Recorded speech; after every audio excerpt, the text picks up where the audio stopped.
Hello, welcome. This is the Daybreak Star Radio Network. Our motto, indigenize in the airways 24/7, 365. I'm Harris, joined by Sherry. Super excited and honored to talk to Adam Geisler today from the amazing opportunities that they're giving within the tribal broadband programs nationally to a bunch of different cities and states. And looking forward to learning more about this amazing program and how our listeners can be part of it. Yeah, so Adam, tell us who you are, your tribal affiliation, and where you're from. Sure. Well, Sherry and Harris, thanks again for having me. Miriam Machachi Shotnom Adam Geisler, Non Lanoy Night Biome Gwitjim and Achish will tell it to everybody that's from my community and everybody else across the nation and in indigenous Indian country. My name is Adam Geisler, and I'm an enrolled member and citizen of the La Jolla Band of Luiseno Indians, which is located down in Southern California. And I have the distinct honor of being the division chief for the Tribal Connectivity and Nation-to-Nation Coordination Division at NTIA. Go figure, the feds, right? We can't just use a couple words. We have to make it long, so we like our acronyms here. See, I feel like honestly that's a native thing because we must have the longest names for every organization. Nicknames are always short, but right, yeah, we love to give the titles. You got to have the titles in there for sure. Very, very important. Yeah. So tell us about the tribal broadband program. Sure. What are you doing? Yeah, so I think we're doing quite a bit here within NTIA. We've been fortunate, and I've been waiting a long time to see this opportunity come. There's been a lot of advocates raising the issue around the digital divide across Indian country. And it's no joke when we talk about the reality that so much of Indian country today does not have access to high-speed, reliable, and also affordable internet access. And that's a very big deal. And so what my team does here at NTIA is we focus on addressing the digital divide. We have roughly $3 billion that have been made available to us through two different bills that Congress has passed, the Consolidated Appropriations Act, and also the Bipartisan Infrastructure Law.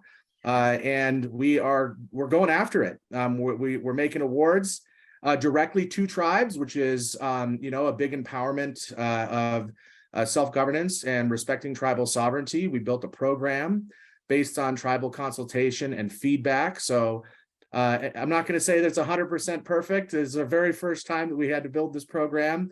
But what I will say is we are very intentional about making sure that what we're doing meets the needs of the communities that we're here to serve. That is an amazing undertaking.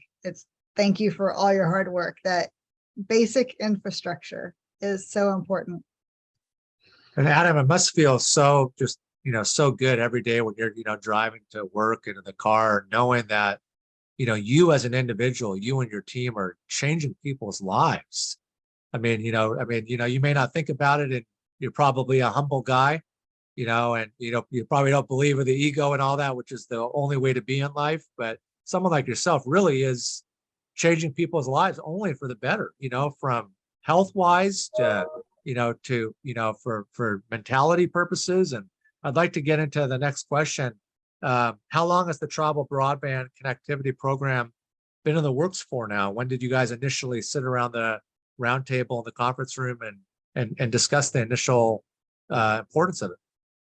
Yeah, the program came about right around 2021 when the Consolidated Appropriations Act was passed.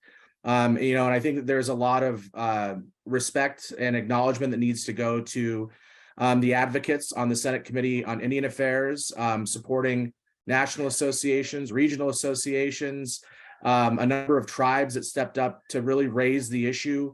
And when the pandemic hit so many communities, it shined a glaring light around the lack of access and the real realities of the lack of access and the impacts that brings to tribal communities. And so Congress took action with the Consolidated Appropriations Act and put forward $1 billion to start with. And there was a team of zero when this program was initially funded. And I think one of the really cool stories about the development of this program is the level of support that has been brought to the table by folks within the federal government, which is unique in Indian country. And for the record, I used to be a tribal leader. I spent a lot of my career fighting with the federal government before coming to try to work and see what I could do internally. So I genuinely mean that the folks that were working internally within NTIA recognized that the only way we were going to tackle this challenge was by recognizing that there was a need to build a program that was made up of people that come from the communities that we're here to serve. And so I'm really proud to say that today we have a 15-man band of really dedicated experts and professionals on our team here at NTIA and the tribal broadband team. They come from tribes all across the nation. We have a couple folks that are non-native, but they've been working in this space so long. I mean, we open arms on our team. Without a doubt, they know their stuff just as good as anybody else in working in Indian country. And it's just been a unique environment where, and I do have to acknowledge this current administration from the political support lens, absolutely, but also the career leadership within NTIA in ensuring that we had a dedicated business unit with manpower, funding, the legal support needed. It's just been an incredible process to see unfold, and I've been really fortunate to be involved in this process because it is life-changing. I think, to your point, Harris, not just for the communities that we're serving, and not even just for the members of our team, but I do think that it's going to be life-changing for this nation. Indian country has a lot to bring to the fabric of our country, and I'm really excited about what this connectivity is going to do, because sometimes folks talk about us, we're bringing this service to rural America or to Indian country, and the reality is that there's a lot of untapped resources and knowledge that is going to be shared as a result of the access that they're going to be bringing to everybody else. And so I'm excited about what the future holds.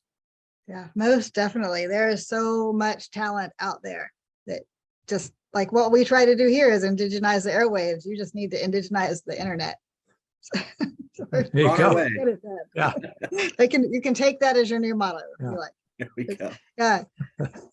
So tell us more about the equity aspect of internet access on reservations. I think a lot of people don't even know that many reservations don't have electrical or water supplies that are reliable or present. So internet's just another infrastructure piece that's really an equity issue. It's really about human rights and being able to move forward as a people. What do you think of that? Where do you come from? Again, I'll wear my former tribal leader hat for just a second. The lack of access to critical infrastructure is a real issue. The bottom line here is that there are so many tribes today that do not have access to basic water, roads, sewer systems. I could even go down the list of health systems, education access. The list goes on and on. And what I'm really excited about this program, what makes me excited about this program is we're finally starting to address the reality that broadband and internet access is also a utility. It's a requirement anymore in the world that we live in. And I'm excited it's been fun to advocate internally. I have to be careful as a Fed, right? But in the same vein, right, I'm here to push the realities that there are communities today that don't have these types of resources that need them and should have them. And I will also say, and I won't pull any punches with this, that it also is tied back to a trust relationship that exists between the United States government and federally recognized tribes. The Department of Commerce, I guess I've said this publicly, so I'm happy to say it again. The Department of Commerce and the conduct of commerce is the foundation for where tribal sovereignty was recognized in our country's constitution. And if there's one department or program that I think should be getting this right, it's mine, it's ours. It's the work that we do here at Commerce. And so, and again, it has been a great place with open arms for us to have these kinds of conversations internally. That's why I feel confident in being able to stand here today and say it, and address these equity issues that are real. it's fun to talk to people. I love my friends on the East Coast, but it's really hard for people to fathom not being able to access the internet or make a phone call, or even check, I don't know, your bank account, or book a plane ticket, or here's one for you: just send an email. Like, there's, I would say, 3/4 of Indian country right now have come out and applied to the program that I run because they can't do that. And this program is actually making a difference firsthand, putting dollars at work in a way that makes sense for them to address those equities. Thank you. Yeah, all of that. It's so important. I've found that too, when talking to people outside of our community, that they don't realize sometimes you just can't go to the faucet and turn it on. You can't. Just can't. The no community, I realize this is probably tied to we're obviously doing a radio show. But for those of you that may be watching it online, there's a picture I have in the background of a community in Alaska, Napaskiak. We were up there. The only way you can access this community is by bush plane, and then you got to get on a boat. And you have to get on a boat in order to walk into this community. And the reality is that these equities that we're talking about around critical infrastructure, internet access, is going to be life-changing for these communities. And it's just fun. I mean, if I just keep seeming like I'm smiling, it's because, it's seldom do you see, I guess I should be mindful. Seldom do you have the opportunity, being in a role within the federal government, to truly actuate change and then put your hand on it and meet the community and see this stuff come to fruition and understand firsthand what the impacts are going to be. And the community you see behind me, we've done that. We've gone out there, we've put our feet on the ground, we've talked to the community, we talked to their elders, we talked to their council, we met with the community, the education community, we met with the health community, and they are all saying the same thing. This is going to be life-changing for their ability to access the reality, that access the information and information exchange that is needed for basic services. So I'm pumped. I'm excited. I'm also really excited. We finally got shouldn't say finally, right? We got $1 billion out the door. We got the first billion, and it was a lift. I'm not going to act like it was easy, but that's something to celebrate. So right now there's $1.3 billion that is on the street to address this issue.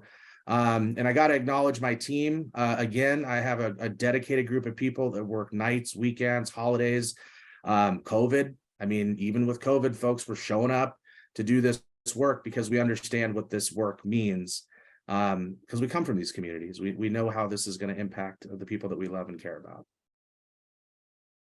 Well, that's a great segue to the next question, which is describe what you have seen when touring areas of the country that have no internet access currently. I mean, where do I begin? We've seen it all. Kids sitting in front of that. I mean, parents loading their kids up, driving them an hour down the road, 2 hours down the road, in the instances where they have no roads, putting them in boats. And I mean, frankly, risking the environments of transportation that aren't just traditional transportation. And well, I guess that could technically be traditional transportation if you're getting in boats, right? But back a few years. There you go. But the reality of the situation is that what parents and communities have been having to do, especially, again, the pandemic just shined a light on the lack of access, was people having to drive miles, fly miles, boat miles, to find one single place where their kids could get online to do their homework, or to be able to do some sort of telehealth visit, or be able to do, I mean, here's a story. I remember we made an award to a school down in Oklahoma. And when we did a roundtable with all of the students that were there, we had one student tell us a story how he was not able to pass his final because the internet in his community went out. And where he was going was next to it was like their version of like a Walmart, the local community store that had free Wi-Fi. And the day that he was trying to get there, they didn't have the access. And so he wasn't able to pass his final, and he had to retake the entire course. It delayed his life by a year because he wasn't able to actually complete his coursework. Wow. I've heard stories out of New Mexico. I know of a father who had a kid that when all the Wi-Fi access spots were out, they all had to go to the library. But because of COVID, everybody wouldn't go indoors. So the kids were sitting outside in the heat, and one of the kids passed out, just trying to do their homework activities. I've seen, I've heard horror stories on the public safety side of things where lack of access, and this also ties into cellular to some regard, right? Most of these cellular networks are backed by fiber. I've heard response times of 12, 15, 21 hours. People can't find people coming out of the Navajo Nation, and people dying of basic heart attacks because of lack of access and the ability to make a phone call or send a message. We've heard stories of businesses having to close because they can't keep up with the reality that you have to have some level of connectivity to conduct commerce on your website or to be able to do reservation systems and things like that. So there are lots of stories out there, and the bummer is how many that there are. 3/4 of Indian country applied to this program. And I'm going to just go out on a limb and it's not hard data. It's a little bit of an anecdote, but I'll just say this. I think the others that didn't apply, it wasn't because they didn't want to. I think it's because they didn't have the resources, or they were being impacted by wildfires, floods, the pandemic itself, or they would have applied. And I only say that because I fielded the phone calls afterwards about, Adam, is there a way to extend the window, which I wasn't able to do. So the need is real. The level of access is real. What I can tell you from our first round is over 180,000 homes were identified just in those that applied for infrastructure in our first round of our application. There were a lot of tribes that said, we don't even know yet what we want to do, Adam, so we're just going to apply for planning, right? So that number is just the tip of the iceberg in terms of how many homes, how many communities still lack true access to basic internet services. It's amazing. Thank you for sharing. Amazing. And my next question is really a two-part question. If you could describe, where you were, Adam, when you received the dream come true, the news that you were able to essentially help 3/4 of Indian country, and how you celebrated that night. How did you reflect? Please describe how you celebrated for the milestone and the achievement that you and your team have garnered? So, when I was working on another program within the Department of Commerce, and I mean, honestly, there aren't a lot of Indigenous people within the Department of Commerce. There's a handful of us. And I, at the time, was working on a project called FirstNet, which was focused on public safety broadband. And it was a great start, in starting to address some of the issues. But when the funding came through, and there was an opportunity to come on to the NTIA team and build out this program, I knew at that time that there was no hard data to really go to that identified the needs of tribes in the way that would solve the problems that they wanted it. Again, I'm a big proponent of respecting tribal sovereignty, and that looks different depending on every tribe you talk to on how they exercise that. When we received, when the window closed for round one in September of last year, and we saw that 301 applications came in, I had a huge smile. And as we started peeling back the data, and we realized, holy cow, 452 tribes are part of these 300 applications, because some of them teamed up, consortiums. And we finally were able to start putting a number around what the level of need was, how many unserved households, the tip of the iceberg on the dollars that are needed from an infrastructure standpoint. It made me smile, because I don't think anybody had really been able to articulate that or gather that information up to this point from the tribes themselves. A lot of respect for industry. All right. I think a lot of people sometimes in the space come in and they take their shots. And what I will say is that there is room for everybody in this space. Public-private partnerships, tribal-private partnerships, everything under the sun is what we have essentially entertained with this program, again, because tribal sovereignty looks different to everybody on how they exercise it. And in terms of celebration, I don't know, Harris, if I celebrated when I first saw it. I mean, I smiled because I saw we finally had hard data from tribes themselves. I also took a step back, realizing at the time we only had $1 billion, and I had $6 billion worth of ask. I'm rounding up a little bit. It was 5.8 billion, but let's just call it 6.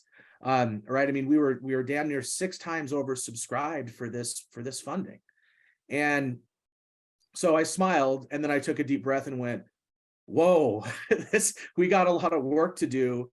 How can we start sharing this information?" And I will say that the work that we did as a team here at NTIA did help to bring a little bit more funding to the program. That information and that data was shared with Congress, and we got a couple billion more dollars through the bipartisan infrastructure law. So that really made me smile. It may not have been everything that we needed, but it again demonstrated that Congress heard that there was a need. They acted upon the need.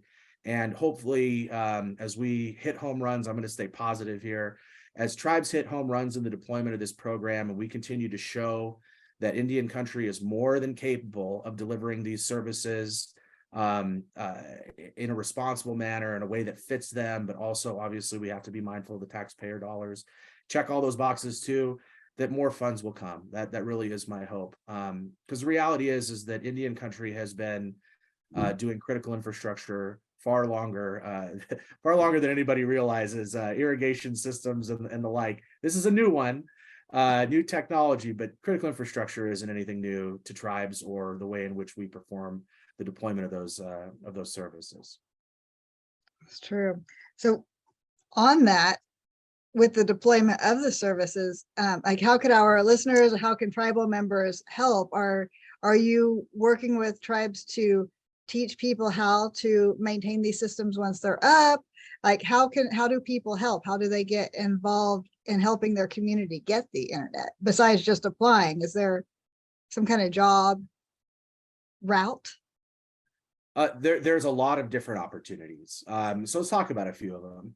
I think the first one is, again, we built this program in a way that looks and hopefully feels and looks like Indian country wanted it, and that includes including tribal employment rights as a component of the program. And so many tribes that applied to this program put tribal preference provisions, tribal employment provisions in their applications as part of what they identified. They also put forward sustainability models, right? I mean, one of the things that we want to make sure is that people have really thought out fully the deployment of this infrastructure in a way that will be sustainable. Again, the last thing I ever want is Congress to come back and go, well, that worked for 5 seconds and it didn't. But a big component of sustainability is building that workforce in each respective community. And so what I would say to your listeners out there that are wondering, how do I get engaged? The first thing that I would say is check out our website, and I realize, again, I'm saying, get on our website. Most of Indian countries still may have some challenges there. But if you're able to get to our website, you can see where we've made our awards, and all those tribes are hiring. We've made over 94 awards to date. Again, 1.3 billion out the door. Everybody is looking to bring on interns, train the trainers as these networks are being built, planned, disseminated. There's also an opportunity to get involved through a couple of the other programs that we have. One in particular is the Digital Equity Program. So we were talking about equities a little bit ago. There is a whole space around bringing communities online that have never been online before. I think about my dad, of all people, right? Here I am doing this program. My dad did his first Zoom call, and Dad, I'm not calling you old if you're listening. My dad did his first Zoom call about a year ago, and I was walking him through, how do you set up the Zoom? How do you build your account? how do you actually get the camera to function? There's a whole component of people in this country that have never been online before, that don't know how to get online safely, that have never set up an email account before, that have never sent an email before, that have never done online banking, that have never done all of those things that a lot of people do that have connectivity already. And there's opportunities there to be a trainer in that space. Every state is being funded to do a digital equity plan and to bring people that traditionally are left behind, individuals with disabilities, elders, folks that may have been incarcerated, other areas of our communities that maybe, again, sometimes are left behind in these discussions. There's dollars that are being dedicated specifically to bringing them into the digital space and learning how to connect in a responsible way, a safe way. So I would also keep an ear and eye open for that, because there's funding to the states. There's funding that is going to be going to the tribes through my program. And then there's also a lot of philanthropic work that's out there too.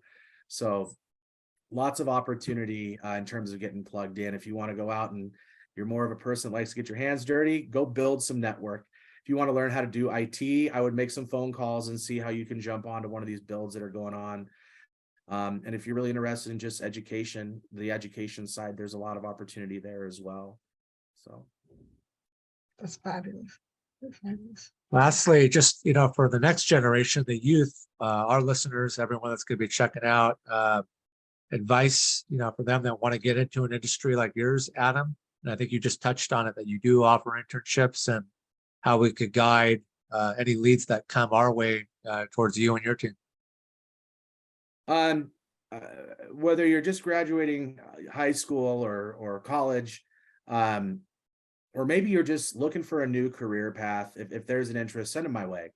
We're happy to get folks engaged. We have a really good Rolodex of industry partners, of universities, of philanthropic organizations that are always looking for people to come into this space. So I guess what I would say for the Daybreak listeners is, in the event that you guys have folks that message you and say, hey, we'd like to get engaged, send me a note. We pride ourselves at NTIA, and especially on my team, in being accessible. I genuinely mean that. And depending on where the person is that's calling, I think that we can see how we can get them plugged in. There's also some really great programs out there at the university level. If you're wanting to go dig in, ASU down in Arizona has an amazing program. Big shout out to those guys down there. I would also say keep an eye out for any postings that we may have here at NTIA. As I said, let me put it like this. Most of my team, in fact, I don't think I have a single person on my team that has a degree in broadband engineering, because most of us came through this process when the technology was evolving and being developed, right?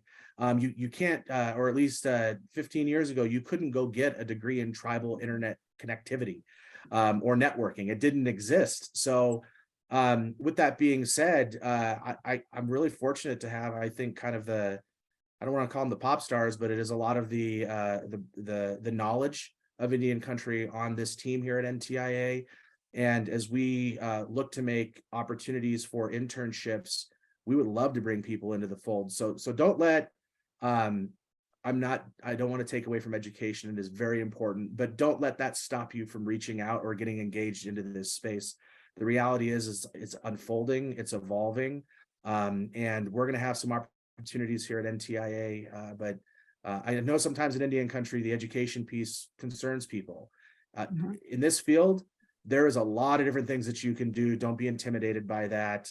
There's a lot of people that would love to have you on their teams or come and join the party as we engage in, frankly, one of the biggest infrastructure investments and opportunities in Indian country history. That's amazing. Actually, I have one follow-up question, if you don't mind. Sure. It's personal. How did a kid growing up in Southern California go to work for his tribe and then become part of the DOC? How did you do that? What were your steps? It's like most things in life. Like you chart a course and then it doesn't ever end up how you think it does. So I went to school to be a musician, right? Again, yeah, I was a singer. I graduated from San Diego State University, and when I graduated, my community burnt to the ground a little after a year. I was doing music professionally, had a studio, and I was teaching, and even sang for the San Diego Opera Chorus for a minute. And when my community was impacted by the wildfires of 2007. It changed my life and put me into a position where I learned how to build infrastructure and rebuild a community. That led me to a tribal leadership role. And after about a decade in office, I got married. And I also got a little frustrated in the sense of, as a tribal leader, you keep consulting and consulting and consulting and consulting. And finally, I'd had enough consulting. It was the right time to start a family, and also to step out of the political arena for a moment. And I wanted to go see what we could get done internally within the federal government. And man, who would have thought 5, 6, almost 7 years later, this opportunity would have come along. It's been a blessing. I got to thank the Creator.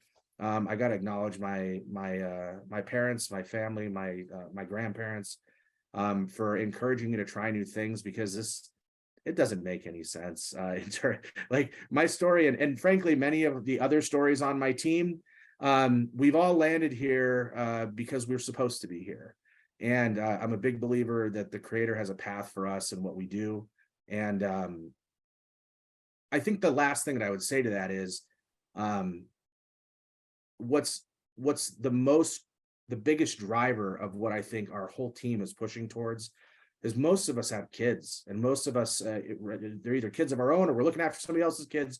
And our team recognizes that this piece of infrastructure that we're talking about is how Indian country will sustain and maintain its sovereignty into the future. Our history is not static. It didn't end with the buffalo or Custer. I think I hear the joke sometimes when I talk to my colleagues that are non-native on the East Coast. The reality is that we're a living, breathing, evolving culture with customs and traditions that evolve with the times that we live in. And this team and the people that we're working with in Indian country, internally in the government, externally, are all part of that living history that we're writing that next chapter in. And so it's an exciting moment to be Indigenous.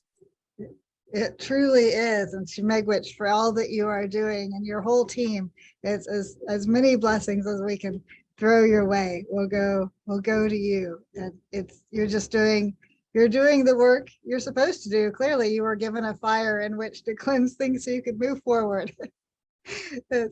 It's a literal fire. Sometimes they're just little ones that get us moving, but it sounds like yours was bigger.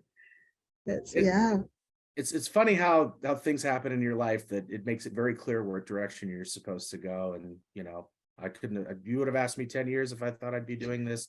Like I said, anybody on my team, if we would have been here, I think we all would have laughed and said, no way. And we would have had some other thing we thought we were doing. And the Creator's timing is always interesting, and it's always just good to keep your ears open. So it's been blessings for all of us. Adam, we wish you and your team just much continued success. We'd like to stay in contact and be a resource in the future in any way we can to help you and your team out. Please feel free to reach out. Virginia has been a huge help on the communication side, leading up to this and organizing everything. So on behalf of Sherry and I, we look forward to the next chapter here coming up soon. Thank you. And stay blessed. Yeah. Any big news coming up, let us know. We'll put it out there. All right. Keep your ears open in probably November. We'll hopefully have some more information to share, if not maybe early December, some more announcements to be made, and some more tribes that are going to benefit from all this great opportunity. So thanks for having me. I really appreciate it, Sherry Harris. And thank you to the listeners of Daybreak for hearing our words today. Appreciate the support, and obviously we'll be keeping you in our prayers as well. So thank you.